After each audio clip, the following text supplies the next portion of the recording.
কাছে দূরে যে যেখানে আছেন সবাইকে অভিনন্দন জানিয়ে আমি আমার ভিডিও শুরু করছি।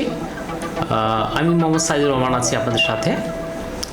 তো আজকে আমি মানুষের রিসেন্ট ঘটে যাওয়া কিছু ঘটনার বিচার বিশ্লেষণ করার জন্য মূলত আজকে আমি আপনাদের সামনে হাজির হয়েছি। তো বেশ কিছুদিন থেকেই আপনারা হয়তো দেখতে পাচ্ছেন যে মানুষ কেমন একটা অস্থিরতার ভিতর দিয়ে যাচ্ছে। এটা আমাদের টোটালি সামাজিক অস্থিরতা, রাজনৈতিক অস্থিরতা। এই অস্থিরতা আসলে মূলত শুরু হয়েছিল 1975 সালের 15ই আগস্ট, যখন বঙ্গবন্ধুকে সপরিবারে হত্যা করা হয়। বঙ্গবন্ধুকে সপরিবারে হত্যা করার পরে কিন্তু মূলত এই তখনকার খন্দকার মোস্তাক বঙ্গভবন থেকে কিন্তু বঙ্গবন্ধুর ছবি সরিয়ে ফেলেছিলেন। সেই 1975 সাল এবং আজকে 2024 সাল, সেই একই ঘটনার কিন্তু পুনরাবৃত্তি হচ্ছে। কিভাবে পুনরাবৃত্তি হচ্ছে? নতুন করে বর্তমান উপদেষ্টা পরিষদে নিয়োগ পেয়েছে।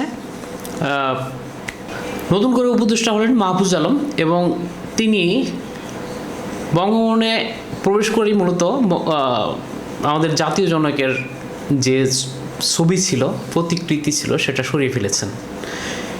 এই সরিয়ে ফেলার মাধ্যমে তারা মূলত একটা সংবিধানের বৈপরীত্যর দিকে তারা ধাবিত হয়েছেন। মূলত একদিকে তারা সংবিধানকে গ্রহণ করছেন, অন্যদিকে তারা সংবিধানকে গ্রহণ করছেন না। কিভাবে গ্রহণ করছেন? তারা কিন্তু এই সংবিধানের আলোকেই কিন্তু তারা শপথ গ্রহণ করেছেন। এই 72 সংবিধানের আলোকেই কিন্তু তারা মূলত শপথ গ্রহণ করেছেন। কিন্তু তারা কি করলেন? এই বঙ্গভবন থেকে বিভিন্ন জায়গা থেকে জাতির প্রতিকৃতি, জাতির যে ছবি, জাতির জনবন্ধু শেখ মুজিবুর রহমানের ছবি তারা সরিয়ে ফেললেন। এতে কি হলো? তারা আমাদের সংবিধানের 4-এর ক ধারায় উল্লেখ আছে যে জাতির পিতার প্রতিকৃতি কোথায় কোথায় সংরক্ষণ করতে হবে। তো সেই ব্যাপারটাকে তারা একদম অস্বীকার করে গেলেন। এতে কি হলো? সংবিধানকে তারা মূলত এই দিক থেকে আবার অস্বীকার করে ফেললেন। তো এক্ষেত্রে এরা কিন্তু বিপ্লবী সরকার হিসেবে নিজেদেরকে দাবি করেননি। যে বিপ্লবী সরকার হলে কি হতো? তারা এই সংবিধানকে তারা পুরোপুরি দাবি না করে সংবিধানের আলোকে তারা শপথ পাঠ করার যে রীতি, এটাকে পুরোপুরি ডিনাই করে তারা নতুন করে শপথ নিতেন, যে কোনোভাবে হতো সেটা বিপ্লবী সরকার হিসেবে প্রতিষ্ঠিত হতো। কিন্তু তারা কি করলেন? এই সংবিধানের আলোকে শপথ বাক্য পাঠ করলেন যে এই সংবিধানকে তারা সমুন্নত রাখবেন এবং এই সংবিধানের আলোকে তারা দেশ পরিচালনায় নিযুক্ত হবেন, এবং যতদিন পর্যন্ত না তারা একটি নিরপেক্ষ নির্বাচিত সরকারের হাতে ক্ষমতা হস্তান্তর করতে পারেন। কিন্তু তারা কি করলেন? ওই সংবিধানের আলোকে 1972 সালের সংবিধানের আলোকেই তারা শপথ বাক্য পাঠ করলেন, নিযুক্ত হলেন, এবং সেই সংবিধানকে তারা কি করলেন? মানলেন না এবং এটাকে ভুলুণ্ঠিত করলেন। এই যে একটা পারস্পরিক যে বৈপরীত্য তারা তৈরি করলেন, এটা কিন্তু একটা বাংলাদেশের ইতিহাসে একটা উজ্জ্বল দৃষ্টান্ত হিসেবে থাকবে। যেরকম 1975 সালের 15ই আগস্টের পর মোস্তাক এই ঘটনাটা, ঠিক একই ঘটনাটা করেছিলেন। এই ঘটনাটা আসলেই আমাদের দেশের জন্য একটা সুদূর প্রসারী একটা প্রেক্ষাপট তৈরি করবে, যেটা হয়তো আমরা কেউ এখন কল্পনা করতে পারছি না যে আমাদের দেশটা কোথায় গিয়ে দাঁড়াবে। দেশটা যে আসলে কোনো একটা ভালো সিচুয়েশনে যাবে না, এই দেশটা যে সভ্য এবং আমাদের দেশের যে কৃষ্টি কালচার সেই দিকে যাবে না, এটা আমি কিন্তু হলফ করি, এটা বোঝা যাচ্ছে, এবং এটা হলফ করি বলতে পারে যে কোনো সাধারণ জনতাই এটা বুঝতে পারে। তো এই যে প্রেক্ষাপট, আমি আরেকটু কথা বলতে যাচ্ছি যে দেখুন, এই যখন বাইডেন প্রশাসন ক্ষমতায় ছিলেন, তখন মূলত এই শেখ হাসিনা গভর্নমেন্ট তার গদি ছেড়ে যেতে বাধ্য হয়েছে। এখন অনেকে প্রশ্ন করতে পারেন যে এই যে বর্তমান যে উপদেষ্টা পরিষদ নির্ধারিত হয়, এটা কিভাবে ফরমেশনটা হয় এবং একে কারা এই নিয়োগটা করে? হয়তো এই ভেতরগত ব্যাপার অনেকে হয়তো এটা জানেনও না এবং জানতে চাইবেনও না, এবং অনেকে এই ব্যাপারটা আসলে হয়তো ঘাটাঘাটি নাও করতে পারেন।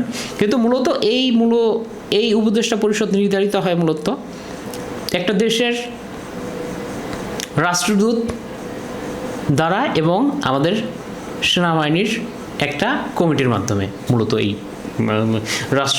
এই উপদেষ্টা পরিষদ নির্ধারিত হয়। তো কোন দেশের রাষ্ট্রদূত দ্বারা এটা নির্ধারিত হয়, সেই দেশটার আমি নাম না বললেও হয়তো আপনারা এটা বুঝতে পারছেন এতক্ষণ আমি কোন দেশটাকে টার্গেট করে কথাটা বলছি। তো এই হচ্ছে আমাদের অবস্থা। তো আরেকটা ব্যাপার আমি যেটা বলতে চাচ্ছি যে দেখুন যে এই যখন ডোনাল্ড ট্রাম্প ক্ষমতা ছিলেন না, বাইডেন ক্ষমতা ছিলেন, তখন মূলত শেখ হাসিনা গভর্নমেন্ট তার গদি থেকে চলে যেতে বাধ্য হয়েছে। কিন্তু রিসেন্টলি আমি আজকে একটা পোস্ট দেখলাম, সেই পোস্টটা হলো এরকম যে ডোনাল্ড ট্রাম্প একটা পোস্ট করেছেন যে আজ যদি আমি আপনাদেরকে শেখ হাসিনা এবং ডক্টর মোহাম্মদ ইউনূসকে বাংলাদেশের সরকার প্রধান হিসেবে নির্বাচিত করতে বলি, তাহলে আপনারা কাকে চুজ করবেন? সেক্ষেত্রে আমি যতটুকু ভোট পড়েছে যেটা দেখতে পারলাম সেটাতে 80%-এর কাছাকাছি, মানে 76 কি 78-এর মতো পড়েছে, সেটা পড়েছে শেখ হাসিনার পক্ষে। এবং দেখা যাচ্ছে সেখানে বাকি 24 কি 22 এরকম পড়েছে হচ্ছে এই ডক্টর মোহাম্মদ ইউনূসের পক্ষে। তো যাই হোক, এই ফলাফল দ্বারা হয়তো খুব একটা বেশি কতটুকু প্রভাবিত হবে সেটা এখনই বলা যাবে না, এটা আসলে দীর্ঘ পরীক্ষা নিরীক্ষার বিষয়। তবে এটা যে একটা প্রভাব পড়বে, এই যে ফলাফলের রেজাল্টটা যে একটা ডোনাল্ড ট্রাম্পের মস্তিষ্কে একটা প্রভাব ফেলবে, সেটা নির্দ্বিধায় বলা যায়।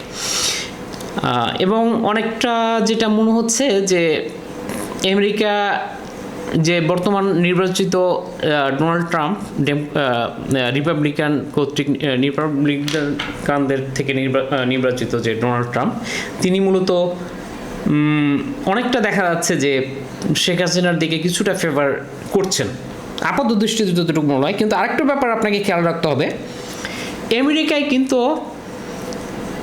যে তাদের যে পলিসি আছে, পলিসিগুলো কিন্তু কখনো চেঞ্জ হয় না খুব একটা বেশি, সামান্য কিছু হেরফের হতে পারে, কিন্তু তাদের যে পলিসি স্ট্যান্ডার্ড ওটা কিন্তু সেমই থাকে।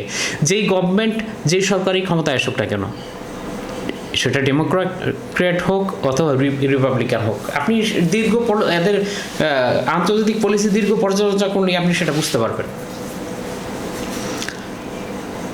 তো আজকের যে প্রেক্ষাপটে যে আজকে আমরা যে অবস্থানে চলে গিয়েছি, এটা অনেকটা বাংলাদেশটা দ্য পয়েন্ট অফ নো রিটার্নে চলে গেছি আমরা। মানে এখান থেকে যে কালের যে অতল গর্বরে আমরা হারিয়ে যাচ্ছি, এখান থেকে আসলে রিটার্ন করার সুযোগ খুব সীমিত। সুযোগ সীমিত হওয়ার অনেকগুলো পয়েন্ট এখানে দাঁড়িয়ে গিয়েছে, যে অনেকগুলো কারণ এটার মূলত আজকের যে অবস্থানে চলে গেছে। প্রথমে আমি কিছু কারণ বলবো। সেই কারণটা হচ্ছে যে 1971 সালে যখন আমাদের স্বাধীনতা যুদ্ধ হয়েছিল, স্বাধীনতা যুদ্ধের পরপরই যে এই স্বাধীনতা যুদ্ধ থেকে বিরোধিতাকারী যে সংগঠনগুলো, সেই সংগঠনগুলো আস্তে আস্তে বিভিন্নভাবে ফুলে ফেঁপে উঠেছে এবং এরা বিভিন্নভাবে রাষ্ট্রীয় পৃষ্ঠপোষকতা পেয়েছে।